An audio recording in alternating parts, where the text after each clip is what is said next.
출발 새 아침.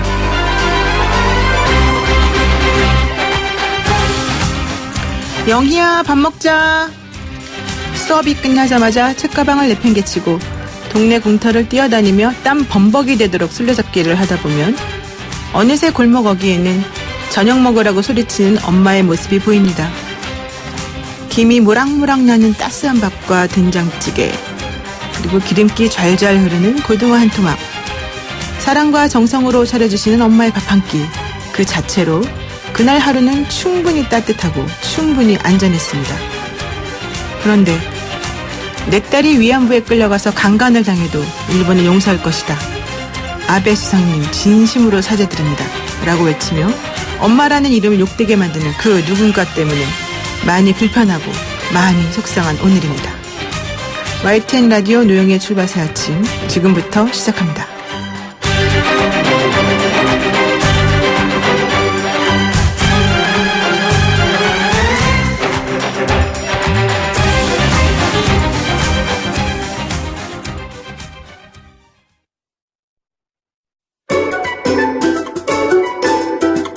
출근길 뉴스 정리해주는 친구 뉴스벗.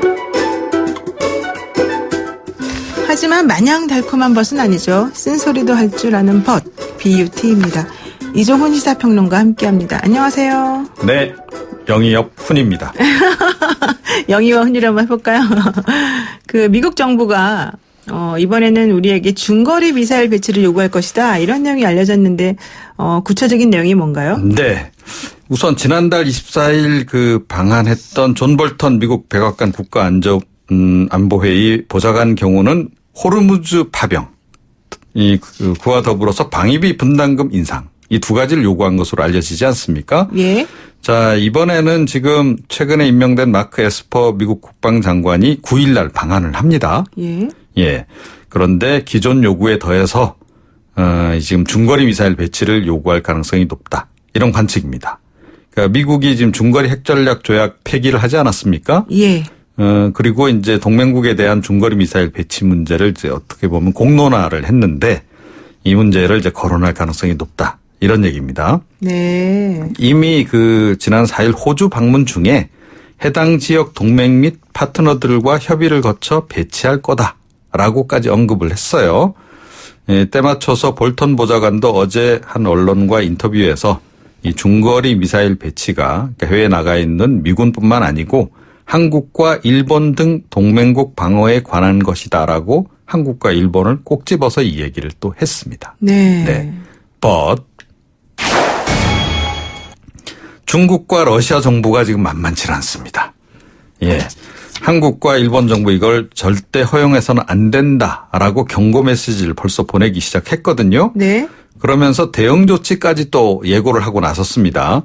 그래서 이게 자칫 제2의 사드가 되는 거 아니냐, 이런 얘기가 좀 나오고 있습니다. 그러니까 걱정되네요. 그렇죠. 그러니까 만약에 우리가 이걸 수용을 하게 되면 뭐 중국 사드 배치 이후에 사실은 경제보복 하지 않았습니까? 예. 이제 러시아도 경제보복에 또 나서게 되면 우리가 또 상당히 또 곤란해집니다.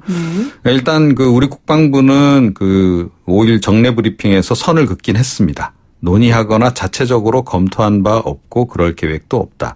노영민 청와대 이 비서실장도 어제 국회 운영위에서 똑같은 얘기를 했습니다.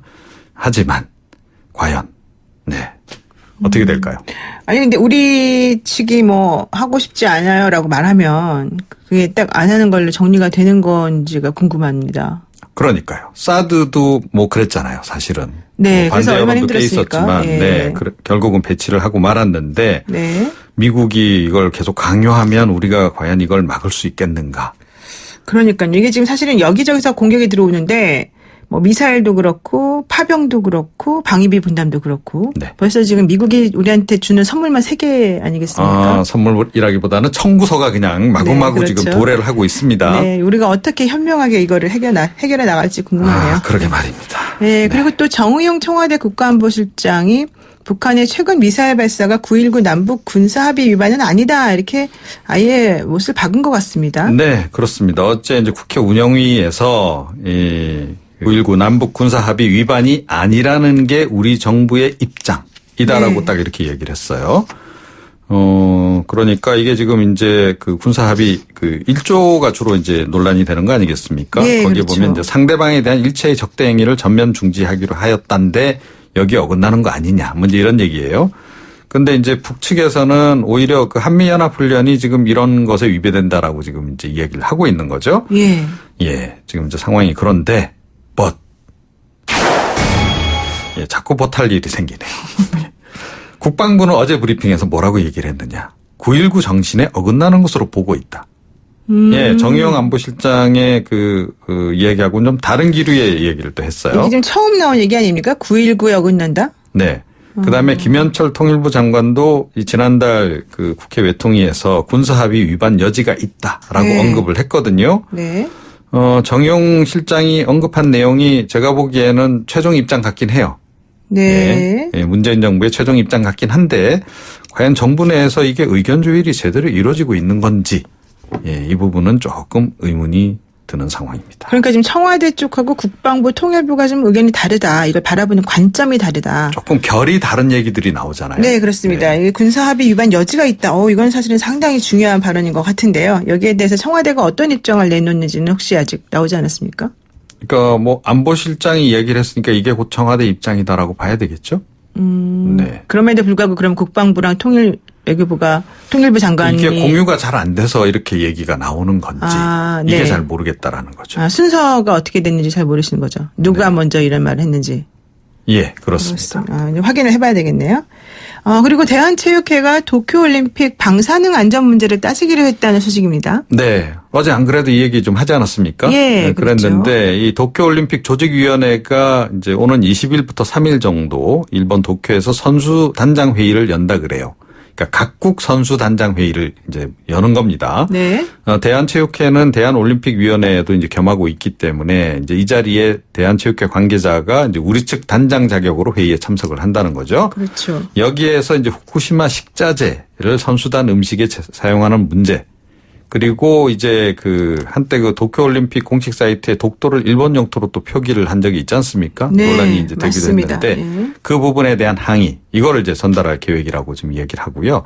전체 이 선수단장 회의가 열리는 그 자리에서 이걸 공식적으로 지금 식자재 문제를 거론하지는 않을 계획이라고 합니다. 네. 그런데 아마 개별 다른 나라들 그 선수단장들하고도 회동이 좀 있을 예정인데 예. 그 자리에서는 아마 이제 이 얘기를 좀 할 것으로 이렇게 전해지고 있고요.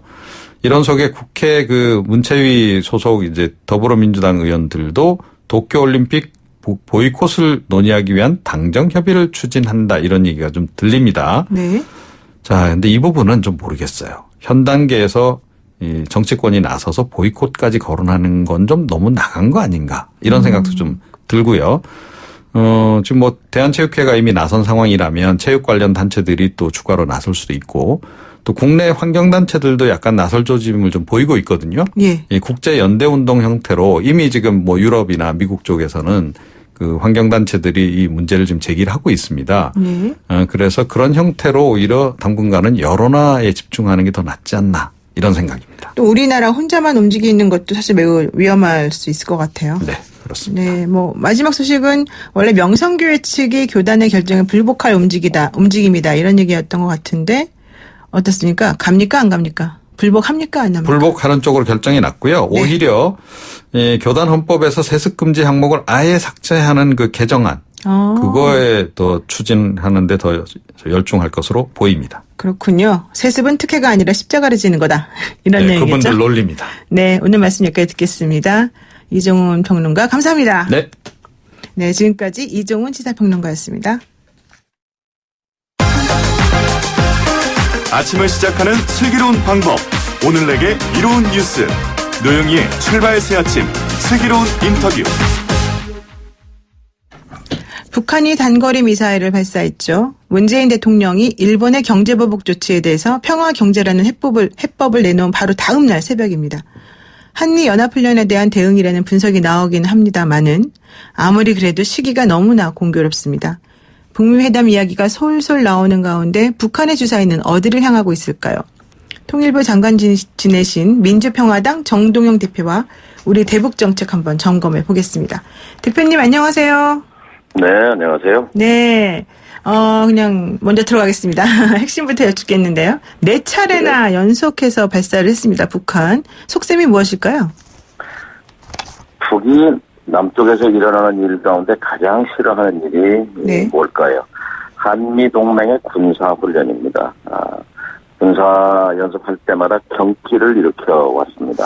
경기를? 아무리 규모를 줄이고 방식을 바꿨다 하더라도 한미 연합훈련 어떻게 시작했죠? 예. 여기에 대해서 거부감을 표출하고 반발을 하는 것은 그동안 해온 행태의 연속이라고 생각합니다. 특히 스텔스 F-35 도입 등 남쪽의 군비 강화 여기에 대한 거부감도 아마 작용했으리라고 생각합니다.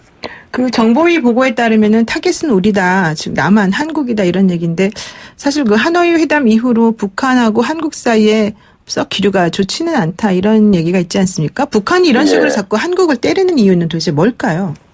하노이 회담 실패의 책임을 남쪽에 돌리는 측면이 있지요. 하노이 회담 6개월 전에 9.19 작년 9월에 평양에서 남북 정상회담이 있었고 그때 네.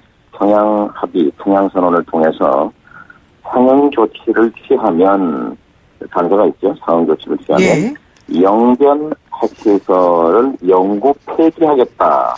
네, 상당히 북으로서는 담대한 제안입니다. 네, 근데 이제 그 파격적으로. 앞부분에 상응 조치를 취하면이라는 단서는 남쪽에 숙제를 준 거거든요. 네. 그러니까 미국을 설득하는 역할을 해달라는 거였는데 결과적으로 하노이에서 이것은 거부된 거란 말이죠. 예. 그리고 여기 더해서 2월 달에 블라디보스톡을 갔어요. 김정은 위원장이 푸틴을 만나러. 그때 푸틴 대통령에게 이렇게 말했다는 것입니다. 남쪽으로부터 배신당했다. 그 배경이 네. 그때 2월에 푸틴을 만날 당시에 남쪽에서 한미 공군 연합 훈련이 벌어지고 있었습니다. 예. 물론 계획된 일정이었습니다만 그때 김정은 위원장이 불같이 화를 냈고 내가 밖에 나와 있는데 이럴 수가 있느냐 하는 그런 적개심을 표출했다는 건데 아마 이것도 개인 감정도 작용했으리라고 생각합니다. 어쨌든 지난 2월 이후에 지난 6개월 이상 북은 일체 지금 남쪽의 노크에 대해서 응답을 하지 않고 있지요. 그런 상황입니다. 그러면 지금 하나만 여쭙겠는데 상응하는 조치가 있으면 영변 핵시설도 뭐 폐기할 수 있다. 이 말에서 그 상응 조치가 아까 미국을 설득하는 거라고 대표님 말씀하셨는데 미국을 설득해서 구체적으로 무엇을 해야지 상응 조치가 될까요? 그러니까 싱가포르 합의의 핵심이 뭐냐면 9글자거든요. 새로운 북미 관계 수립. 그런데 작년 6월 싱가포르가 올 지금 8월 1년 2개월 14개월이 지났는데 네. 북미 관계는 새로운 북미 관계가 아니거든요. 그렇죠. 그러니까 북은 새로운 북미 관계로 미국이 한 발을 내딛어 주기를 바라는 겁니다. 그런데 이것이 이루어지지 않고 있는 것에 대해서 네. 한국에 대해 강한 불만을 표출하고 있는 거죠. 그러니까 나아가지 않고 정체돼 있고 경제 제재는 풀어주지도 않고 이런 걸 말하는 건가 보네요. 한국이 계속해서 트럼프를 따라다닌다고 보는 겁니다. 그렇습니다. 미국에 대해서 독자적인 목소리나 미국을 설득해내지 못하고 미국 하는 대로 끌려다닌다고 하는 그런 불만을 갖고 있죠. 이런 상황에서 그 자유한국당을 중심으로 해서 9.19 남북 군사합의 무효화시켜라 이런 얘기 나오는데 이건 어떻습니까? 일리가 있는 걸까요? 일리가 없죠. 일리가 없어요. 예. 실태로 돌아가자는 것이고 적대로 돌아가자는 것입니다. 이명박 박근혜 정부 때 생각해 보세요. 네. 그때 군대에 아들을 보낸 부모들이 얼마나 가슴 졸이며 살았고 얼마나 많은 장병들이 희생되었습니까? 남북 군사 충돌로요. 9.19 군사 합의는요. UN 제재의 틀에도 불구하고 북미 관계에 진전이 없는 상태에도 불구하고 남북이 결단해서 한반도에서 남북 간의 군사적 긴장을 획기적으로 완화하자. 예. 그래서 사실상 남북 간의 전쟁을 끝내자는 큰 합의거든요. 네. 이걸 깨자는 것은 도대체 이분들의 한반도 비전은 평화 비전이 뭔지 묻지 않을 수 없습니다. 시대착오적입니다. 그러면 자유한국당도 사실은 뭐 아주 정말 꼭 깨야 된다 뭐 이렇게 행동으로까지 나가거나 이게 가능성이 높다고 보지는 않으면서도 계속해서 9.19 남북 군사 합의가 무효다 뭐 이런 주장을 하는 이유가 그럼 뭡니까? 그러니까 이분들이 보수긴 한데요. 보수는 기본적으로 국가와 국민에 대한 애국심에서 출발하잖아요. 그렇죠. 애국심은 평화를 만드는 게 애국심이죠. 예. 그래서 이 애국심은 방향을 잘못 설정한 애국심이라고 봅니다. 네. 그동안 수십 년 동안 남북 대결, 적대 속에서 반사 이익을 누려온 이런 DNA가 흉내적으로 있는 것 아닌가. 보수가 거듭 태어나야 한다는 이유는 바로 이 분단을 극복하기 위한 독일 총리를 보수 총리인 콜 총리 시리아에서 네. 만들었잖아요. 예. 그걸 새겨야 할 것입니다. 이렇게 이제 북한이 나오다 보니까 문재인 대통령이 평화 경제, 남북 경협으로 이제 이 사태를 해결하자라고 얘기를 한 그 담화가 사실 머쓱하게 된 상황이었는데요. 거기에다가 나경원 원내대표 같은 경우에는 뭐 소가 웃을 일이다 이런 얘기까지 하지 않았습니까?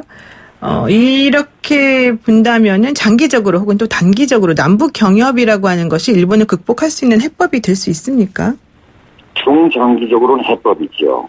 그리고 중장기적으로? 일본이 두려워하는 것은 예. 남북이 손을 잡고 평화 경제, 통일 경제로 가게 되면 일본을 넘어선다는 두려움을 갖고 있습니다. 네. 그건 분명한 현실이고요. 다만 당장 8월 달에 지금 본격 시행되는 화이트리스트 배제에 대한 대응 등에서는 이거는 지금 초점이 빗나간 얘기죠. 네. 그러니까 기본적으로는 중장기적으로 봤을 땐 당연히 가야 되는 거지만 지금 단기적으로는 그거 중요한 게 아니다. 그렇죠. 뭐든지 이제 대통령의 언급은 때에 맞아야 되거든요. 네네. 네, 이게 때에 적실하게 맞아떨어졌다고 볼 수는 없죠. 그래서 관역이 빗나갔다고 볼 수 있습니다. 그런데 이제 한쪽에서 말하기를 문 대통령이 그걸 몰라서 그랬겠느냐. 일부러 남북 경협을 언급한 이유가 있다. 그것은 일본이 가장 싫어하는 게 바로 남한과 북한이 서로 협력해서 잘 되는 거기 때문에 오히려 이런 메시지를 전달함으로 인해서 니네들이 자꾸 우리를 괴롭히면 우리도 할 수 있는 방법이 있다는 걸 알려주기 위한 거다. 이런 얘기도 있는데요. 지금은 뭐 싫어하는 얘기를 서로 할 시간이 아니라 지금은 사실 냉정하게 좀 멈춰야 할 시간이라고 생각합니다. 특히 지도자들 간에는 아베 총리나 문재인 대통령은 네. 사실 문재인 대통령은 지난번에 일본에 대해서 우리가 내놓은 안이 최종 안이 아니다 이런 언급을 한 적이 있고 아베 예. 총리는 좀 더 진전된 안을 내놓아라 이렇게 언급한 게 있기 때문에 이 두 지도자 모두 언제나 협상할 수 있다 하는 복선을 깔은 거거든요. 예. 외교를 가능성의 예술이라고도 말합니다. 그렇기 때문에 지도자들 간에 지금은 좀 멈춰야 할 때다라고 생각합니다. 네. 그런데 이런 상황에서 또 약간 하나의 변수가 생겼습니다. 뭐 북한의 미사일을 괜찮다라고 말하던 미국이 갑자기 2011년 3월 이후에 북한을 한 번이라도 다녀온 사람에 대해서는 그 미국의 90일 무비자 입국 그 조치를 그걸 받을 수가 없게 된다 이런 얘기를 하고 있는데 이게 북미 회담을 앞두고 미국이 대북 압박 카드로 이런 내용을 쓰고 있는 거다 이런 분석도 있던데 맞습니까? 지금 흐름에서 앞세기요. 그리고 저도 해당이 됩니다. 그러시군요. 네. 9월 달에 평양에 다녀오셨죠. 정상회담 때 왔기 때문에 이제 저도 해당이 되는데 이건 지금 미국이 반대 방향으로 움직이는 그런 우려가 있습니다. 사실 지금 미국이 어떤 조치를 취해야 되냐면 미국 시민이 북한 여행을 할 수 없도록 금지해 놓은 걸 풀어줘야 할 때가 이건 돈도 들지 않는 거고 네. 싱가포르 합의에서 약속했던 새로운 북미 관계 수립에 역행되는 거니까요. 예. 그러할 시점인데 이것을 북한에 갔다 온 사람은 미국에 무비자로 못 들어온다 이런 조치를 취한 것 그리고 미국은 관료제도가 하나의 시스템으로 움직이기 때문에 그냥 이 시점에 했다고 볼 수는 없습니다. 그렇기 때문에 이건 역방향의 움직임이다. 우려할 만한 상황이다 이렇게 생각합니다. 그러네. 오히려 방향을 지금 거꾸로 잡고 있다. 걱정된다. 네. 이럴 수 있는데. 그래서 우스갯소리로 삼성전자의 이재용 부회장도 미국에 무비자를 못 들어간다. 이런 얘기가 나오더라고요. 어쨌든. 작년에 평양에. 그렇지. 다녀왔기 때문에. 예, 예. 어쨌든 북한과 미국이 서로 기싸움을 하는 모양새는 결국 이제 우리가 이제 어떤 식으로 흘러갈지 봐야 될 것 같은데요. 혹시 다음 정상회담. 이게 이제 제2의 하노이 회담이 되지 않기 위해서라도 다음 정상회담이 있어야 될 것 같은데 언제쯤 가능할까요? 기대를 버리지 않습니다만 네. 시기를 예측하기는 지금은 점치는 일이고요. 이제 미국이 지금 지난 6월 30일 날 판문점에서 트럼프, 김정은, 문재인 대통령까지 3자가 악수도 했고 예. 사실상 북미 간 판문점 정상회담도 이루어졌었잖아요. 그렇죠. 북한도 넘어갔다 오고. 기억하시겠지만 예. 2, 3주 내에 7월 중순에 실무회담을 하겠다. 합의를 했거든요. 네. 국제사회에 대한 발표가 된 건데 지금 2, 3주가 아니라 7월 중순이 아니라 8월 중순을 향해 가고 있지 않습니까? 네. 근데 이제 양쪽에 다 이유가 있겠지만 그러나 미국의 일방 통행 네. 지금 초래한 결과라고 볼 수 있습니다. 북이 원하는 걸 많이 안단 말이죠. 선의의 조치를 취해달라는 건데 지금 미국은 꼼짝 안 하는 거예요. 세계는 네. 끝까지 풀 수 없다는 원칙론적 입장을 되풀이한다든지 예. 그리고 북은 남쪽에 대해서 왜 이걸 그냥 바라만 보고 있느냐 하는 불만을 표출하고 있는 것이고 또 실제 우리가 이렇게 있어서는 안 됩니다. 그러니까 남북관계와 북미관계는 짝으로 갑니다. 그렇죠. 남북관계가 소통이 될 때 북미관계가 움직입니다. 네. 남북관계가 막히고 적대로 흘러가게 되면 북미도 막히게 됩니다. 근데 지금 북미가 안 되고 있는데 남북도 안 되고 있거든요. 그러니까 북미를 돌리기 위해서 노력을 하는 일방으로 남북을 뚫기 위해서 최선을 다해야 합니다. 물론 지금 이 정부가 노력을 하고 있겠지만 지금 가시적인 성과가 보이지 않고 있잖아요. 네. 이게 좀 걱정입니다. 좀 답답한 상황이네요. 마지막으로 대표님 전화 연결한 김에 당내 문제 하나만 여쭤보겠습니다. 네. 그 제3지대 신당 창당을 둘러싸고 민주평화당 내에서 의견이 엇갈린다 이런 얘기 저번에부터 계속 들렸는데 비당권파들 그중에서 특히 박지원 의원이 오늘까지 정동영 대표님의 답변을 들어보겠다 이런 얘기를 했습니다. 혹시 그 답변 정해지셨나요? 의원들의 불안감은 이해합니다. 예. 하지만 의원들이 자기가 살려고 바둥거리는 것을 국민들은 곱지 않게 봅니다. 국민들을 살리기 위해서 전심전력하는 속에서 살 길이 생긴다고 봅니다. 지금 권노갑 고문님, 정대철 고문님 두 분께서 이른바 중재안이라는 것을 내놓았습니다. 예. 그러니까 분열하지 말고 함께 해라, 함께 가라, 새로운 신당이 필요하다면 함께 가라 이런 메시지인데요. 네. 저는 수용했습니다. 그런데 지금 박 의원님을 포함해서 이분들은 네. 이것을 거부한 셈이거든요. 그러네요. 명분이 없다고 생각합니다. 정치는 명분이 중요하지요. 예. 그런데 지금 다 내려놓자, 대표를 사퇴해라, 이렇게 말하는데요. 근데 이제 다 내려놓자는 것에서 지금 박 의원을 포함해서 그 의원님들이 뭘 내려놓을 수 있는지 분명치 않지요. 그러니까 다음 총선에 불출마하겠다는 것인지 또 아니면 수도권 지지율 얘기를 하는 거니까 수도권 지지율을 위해서 내가 험지에 출마하겠다는 것인지 그걸 묻지 않을 수 없습니다. 정치는 대의 명분이 가장 중요하다고 생각합니다. 지금 그렇다면 뭉쳐서, 네. 예. 그렇다면 함께 본질적으로 뭉쳐서 예, 말씀하세요. 예. 그 민주평화당 내에서 이렇게 의견이 엇갈리는 궁극적인 본질적인 이유가 도대체 뭡니까? 불안감이라고 말씀드렸는데요. 무슨 불안감을 말하는 거죠? 총선에 대한 불안감이죠. 총선에 대한 그래서 불안감. 이대로 가면 안 된다고 예. 말하는데요. 근데 지금 현재 민주평화당의 지역구 의원님들은 전부 호남 지역구예요. 그렇죠. 호남의 지지율은요.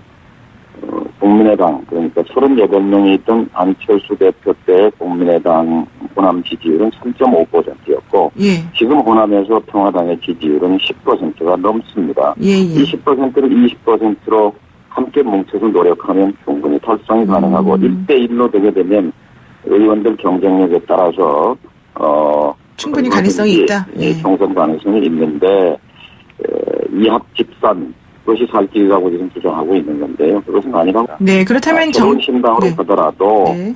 국민이 요구하는 새로운 세력과 함께하는 것이 답이라고 생각합니다. 그렇다면 정 대표님의 답변은 노다 이렇게 봐도 될까요? 이미 답변은 했습니다. 네, 그 제3지대 모색이라는 말도 조금 모호하고 결과적으로 신당 창당으로 가는 건지 이것도 조금 아주 애매한 상황이긴 합니다만은 어쨌든 여기까지 우리 또 대표님의 의중을 어느 정도는 파악한 걸로 보겠습니다. 예, 네, 감사합니다. 네 오늘 인터뷰 감사합니다. 여기까지 하겠습니다. 고맙습니다. 고맙습니다. 네, 지금까지 민주평화당 정동영 대표와 함께했습니다. 노영희의 출발 새 아침 잠시 후 2부에서는요. 여권을 중심으로 나오고 있는 도쿄올림픽 보이콧 움직임, 국회 문광희 여당 간사 맡고 있는 더불어민주당 신동근 의원과 자세히 이야기 나눠봅니다.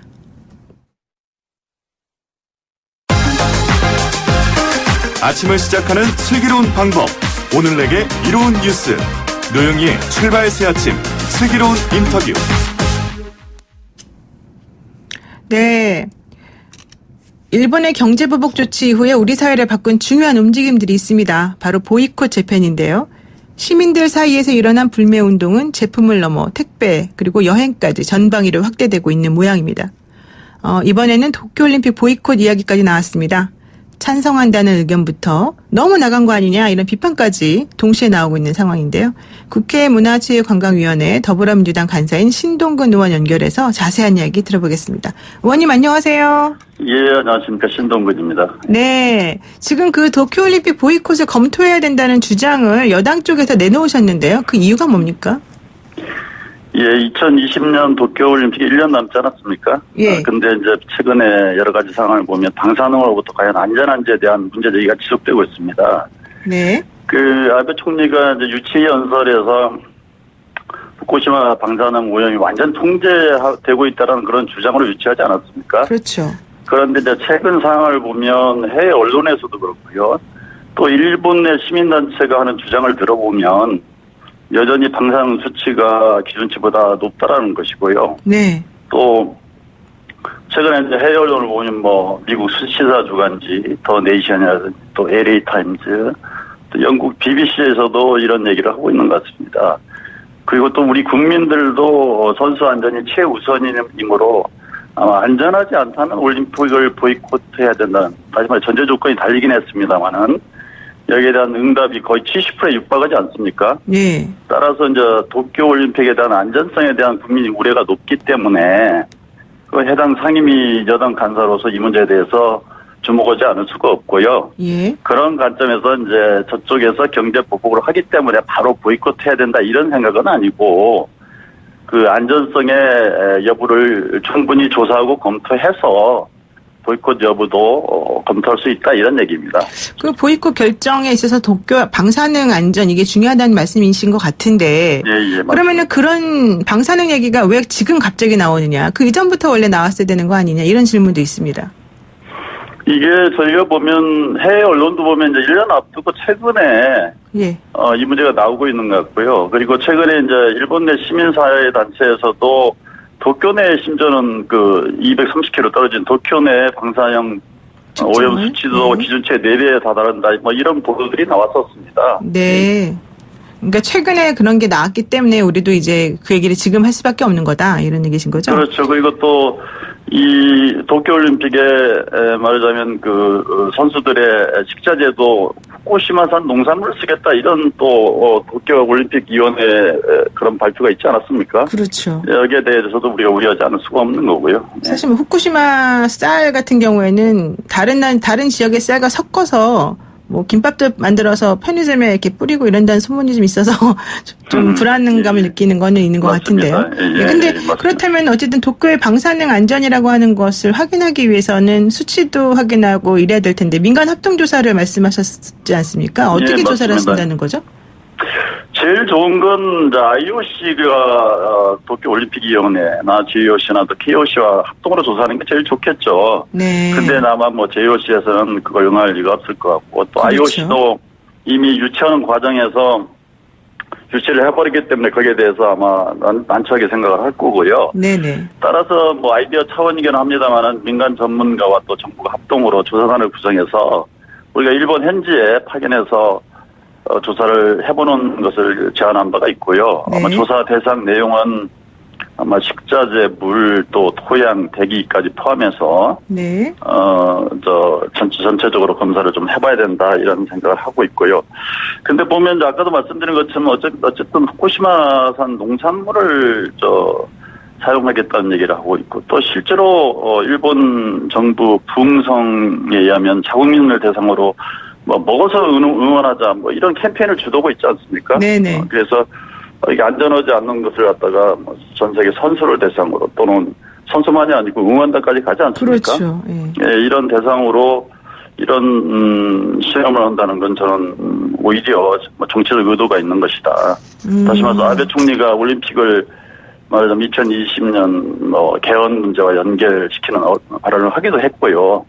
또 네. 실제로 또 올림픽을 갖다가 재건 올림픽으로 이렇게 명명하고 있지 않습니까? 예. 그런 의도가 있다 이렇게 보입니다. 그런데 올림픽 보이콧이라고 하는 게 정부가 할 수 있는 건 아니잖아요. 이게 원래 제가 알기로도 대한올림픽협회나 IOC 이런 곳에서 해야 되는 걸로 알고 있는데 이게 가능한지 좀 궁금하고요. 또 노영민 비서실장이 어제 저녁 국회 운영위에서 이거 우리 정부가 결정할 수 있는 거 아니다. 이런 식으로 약간 좀 뒤로 물러나는 듯한 포즈를 취했단 말이죠. 어떻습니까? 아무래도 정부는 신중할 수밖에 없다고 저는 보이고요. 예. 그리고 제가 주장하는 바도 바로 보이콧하자 이런 얘기는 아니지 않겠습니까? 그죠? 네. 근데 만약에 방사능으로부터 도쿄올림픽이 안전하지 않다라는 게 검증되면 과연 안전하지 않은데도 불구하고 정부가 보낼 수 있겠습니까? 네. 예, 그렇게 역설적으로 좀 질문하고 싶고요. 그래서 이제 우선 저는 그리고 또 하나는 이제 뭐냐면 스포츠와 정치는 당연히 별개이고 예. 어쨌든 간에 정치적 견해를 뛰어넘어서 또 스포츠 정신으로 저는 응해야 된다고 보고 또 우리 선수들도 4년간 기량을 닦았는데 갑자기 출전하지 말라고 하기도 곤란하죠. 그죠? 그렇죠. 그래서 저도 가급적 그런 상황은 없어야 된다고 보고요. 다만 이제 안전성 여부가 문제가 된다고 하는 경우에는 저희가 여기에 대해서 대처를 안 할 수가 없다 이렇게 생각합니다.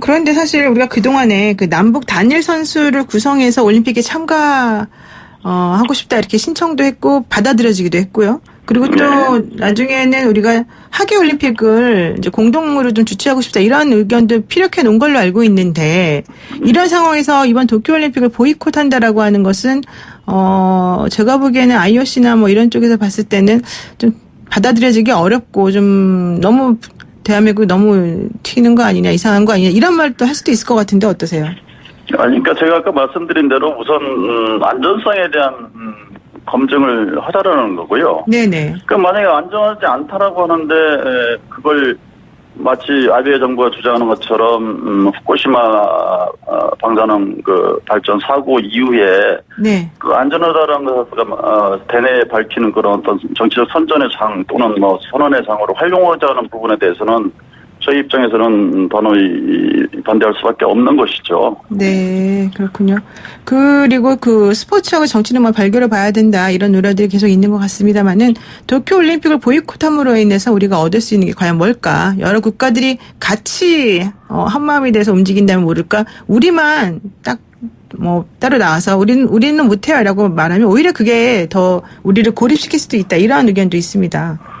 제가 아까 말씀드린 것처럼 도쿄올림픽 자체가 방사능으로부터 안전하지 않다는 것이 검증되면 불참해야 된다 이런 얘기를 하지 않았습니까? 네네. 그러니까 방사능으로부터 안전하지 않다라는 것이 밝혀지는 것을 조건으로 해서 보이콧이기 때문에 만약 밝혀진다면 네.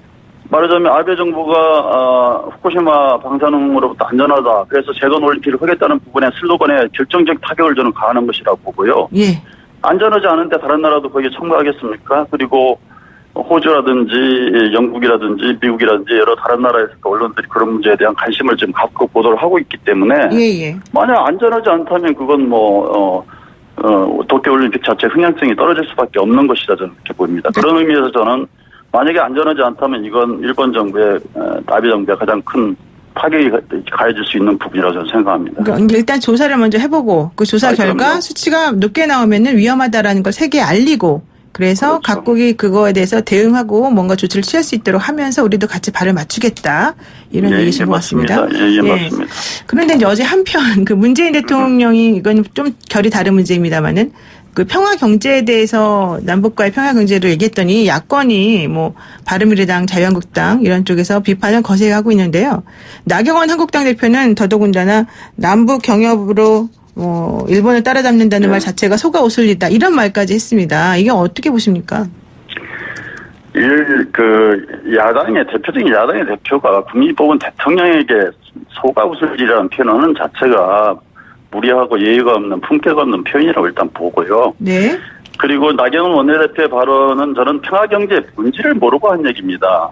대통령이 단기적인 일본 경제 보복에 대한 처방으로 이런 말씀을 했겠습니까? 그렇지 않죠. 네. 저는 중장기적으로 우리가 미중 무역 분쟁이 시작돼서 세계 경제가 불확실하고 또 대한민국 경제 자체가 사실은 지금 저성장이 고착화된 뉴노멀의 시대 아니겠습니까? 그죠? 네. 그리고 내부적으로도 내부 시장 규모가 적고 또 산업구조 재편 등 여러 가지 필요한 상황이라서 중장기적으로 이게 우리 이 한국 경제가 활로가 신한반도 체제로 나아갔을 때 근본적으로 일본 경제를 뛰어넘을 정도의 경제 규모가 된다. 이런 비전을 제시한 얘기지.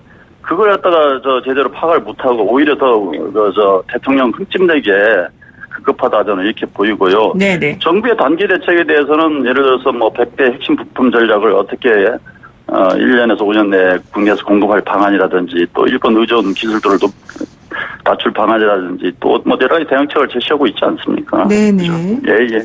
그래서 이제 사실은 분노감이 약간 답답해하는 그런 목소리가 좀 느껴졌는데요. 인터뷰하는 예, 맞습니다. 어제 서영우 중구청장이 노재팬 깃발을 내걸었다가 시민들의 반발 여론으로 내린 해프닝이 있었는데요. 시민들의 목소리는 불매운동은 시민들의 자발적인 목소리이고 공무원이나 지방정부는 따로 그들이 해야 될 일이 있는 것이다. 이렇게 분리를 시켜야 된다 말했는데 어떻습니까? 간단하게. 예, 맞는 얘기입니다. 저는 이게 정부나 또는 특정 정당이 나서서 불매운동을 하는 것은 저는 그거의 지속성이라든지 순수성이 오래갈 수 없다고 저는 보이고요. 네. 그런 의미에서 당연히 국민들의 실질적으로 또 우리 국민들이 먼저 선도적으로 나서서 이렇게 하고 계시고. 그렇죠. 또 실질적으로 상당한 효과를 내고 있지 않습니까? 예. 우리 국민들이 해외여행, 일본 여행 같은 경우 거의 80% 이상이 갈 의향이 없다 이렇게까지 얘기하고 있지 않습니까? 네네네. 시민의 운동과 또 정부 갈 일은 따로 있다 이런 얘기신 것 같고요. 네, 맞습니다. 네, 감사합니다. 오늘 인터뷰 여기까지 하겠습니다. 고맙습니다. 고맙습니다. 예. 네, 지금까지 국회 문화체육관광위원회 더불어민주당 간사 신동근 위원과 함께했습니다. FM 94.5MHz YTN 라디오 노영희의 출발새 아침 잠시 후 3부에서는요. 급락에 늪에 빠진 우리 금융시장 소식 경제 박뉴스에서 알아보겠습니다. 8시 뉴스 들으시고요. 8시 10분에 돌아옵니다.